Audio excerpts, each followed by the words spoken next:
Bismillahirrahmanirrahim. Assalamualaikum warahmatullahi wabarakatuh. Di video kali ini saya akan melaporkan hasil praktikum analisis tanah acara 4, yaitu berat volume, berat jenis, dan porositas tanah. Baiklah, mari kita langsung saja ke videonya. Acara 4 yaitu berat volume, berat jenis, dan porositas tanah. Nama saya Bayi Siti Rohmaniati dengan NIM C1B019010 dari program studi Ilmu Tanah. Baiklah, yang pertama itu pendahuluan.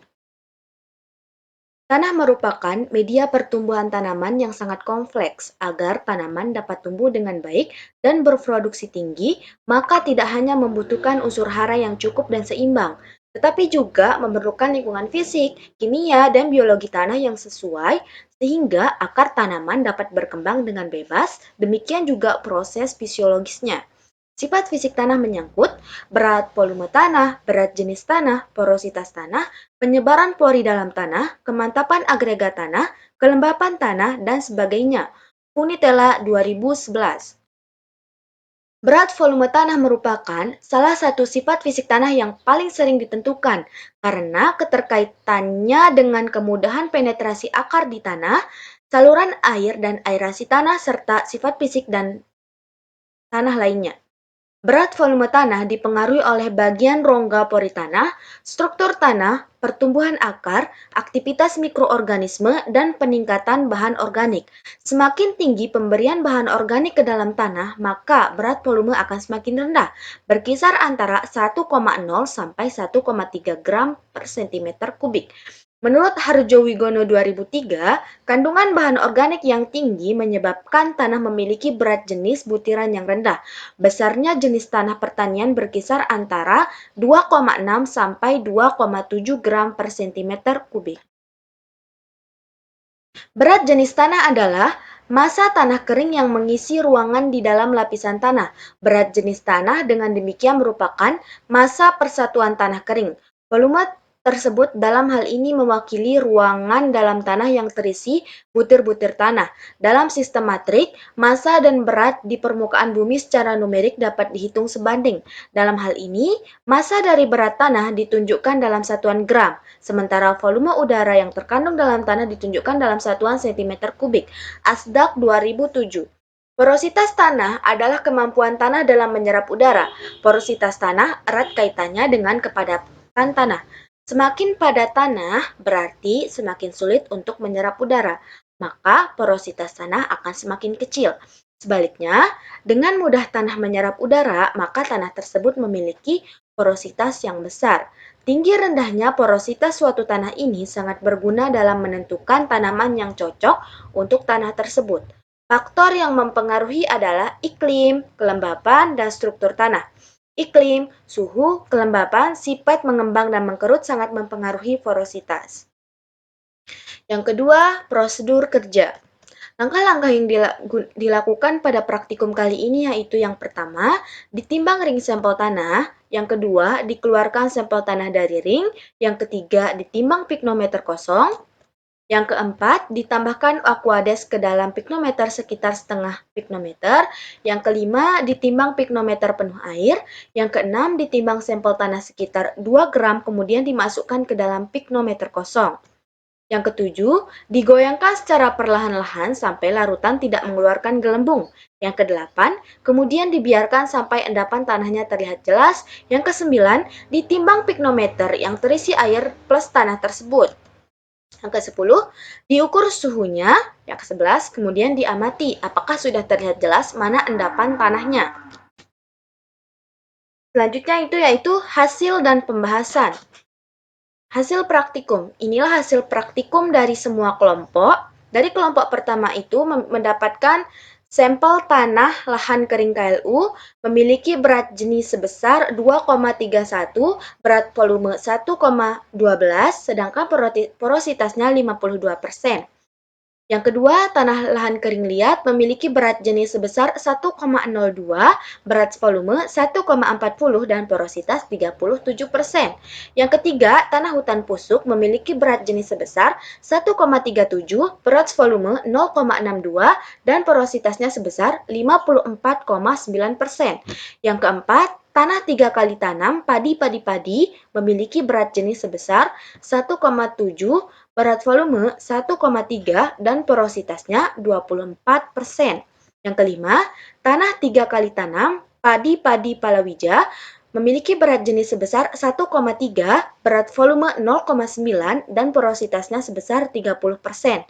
Yang keenam, tanah kebun campuran memiliki berat jenis 1,71, berat volume 1,50, dan porositasnya sebesar 12%. Selanjutnya itu pembahasan. Dapat dilihat dari tabel hasil praktikum tersebut bahwa sampel tanah yang memiliki nilai berat jenis yang paling tinggi adalah sampel tanah lahan kering KLU sebesar 2,31 gram per cm kubik dan sampel tanah dengan BJ terendah adalah sampel tanah lahan kering liat sebesar 1,02 gram per cm kubik. Artinya, sampel tanah lahan kering KLU ini memiliki ukuran partikel yang lebih halus dibandingkan dengan tanah lahan kering liat. Berat jenis tanah dapat dipengaruhi oleh beberapa faktor yaitu kandungan bahan organik dan komposisi bahan mineral. Bahan organik berperan dalam merekatkan tanah. Bila semakin banyak kandungan bahan organiknya, maka berat isi dan berat jenis semakin rendah. Harjo Wigono 1989. Kemudian, berat volume paling tinggi terdapat pada sampel tanah kebun campuran sebesar 1,50 gram per cm kubik, sedangkan terendah pada sampel tanah hutan pusuk sebesar 0,62 gram per cm kubik. Berat volume tanah ini dipengaruhi oleh kepadatan tanah, tekstur tanah, dan jumlah porositas tanah. Tanah kebun campuran ini termasuk tanah halus karena jenis tanah yang memiliki berat volume 1,50.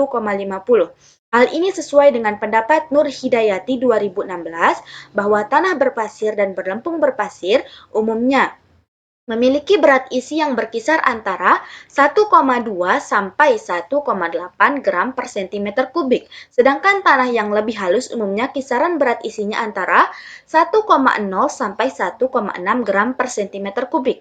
Kemudian tanah hutan pusuk ini termasuk tanah yang kaya akan bahan organik, seperti dalam Ikhwan 2016 yaitu pada tanah yang kaya bahan organik BP-nya kurang dari 0,85 gram per cm kubik. Porositas dari tanah hutan pusuk ini juga tinggi. Kemudian, dilihat dari tabel hasil praktikum bahwa sampel tanah yang memiliki nilai porositas yang paling besar adalah sampel tanah hutan pusuk sebesar 54,9% dan sampel tanah yang memiliki nilai porositas terendah adalah sampel tanah kebun campuran yaitu sebesar 12%. Perbedaan nilai ini disebabkan karena adanya pengaruh dari tekstur yang didominasi oleh pasir dan debu serta bobot volume isi yang relatif rendah hingga tinggi. Tingkat porositas tanah tergantung pada bobot isi. Semakin padat tanah berarti semakin sulit untuk menyerap udara, maka porositas tanah akan semakin kecil. Sebaliknya, dengan mudah tanah menyerap udara, maka tanah tersebut memiliki porositas yang besar. Baiklah, selanjutnya itu kesimpulan.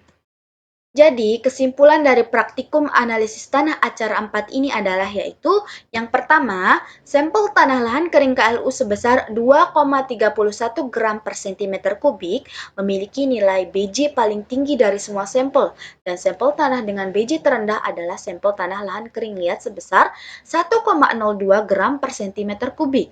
Yang kedua, sampel tanah kebun campuran memiliki nilai BV paling tinggi sebesar 1,50 gram per cm kubik, sedangkan terendah pada sampel tanah hutan pusuk sebesar 0,62 gram per cm kubik. Yang ketiga, sampel tanah yang memiliki nilai porositas yang paling besar adalah tanah hutan pusuk sebesar 54,9% dan sampel tanah yang memiliki nilai porositas terendah adalah sampel tanah kebun campuran yaitu sebesar 12%. BP dan BJ ini berpengaruh pada pengolahan suatu tanah. Jika BV dan BJ-nya tinggi, maka tanah tersebut mampat sehingga membutuhkan pengolahan tanah yang lebih seperti dibajak agar tanah menjadi gembur dan subur untuk ditanami. Yang kelima, faktor-faktor yang mempengaruhi besarnya berat jenis, berat volume, dan porositas tanah ini adalah banyaknya volume udara dan udara yang terkandung dalam tanah, tekstur tanah, struktur tanah, dan bahan organik tanah. Cukup sekian untuk video praktikum kali ini. Mohon maaf apabila ada kekurangan dan kesalahan. Wabillahi taufik wal hidayah. Wassalamualaikum warahmatullahi wabarakatuh.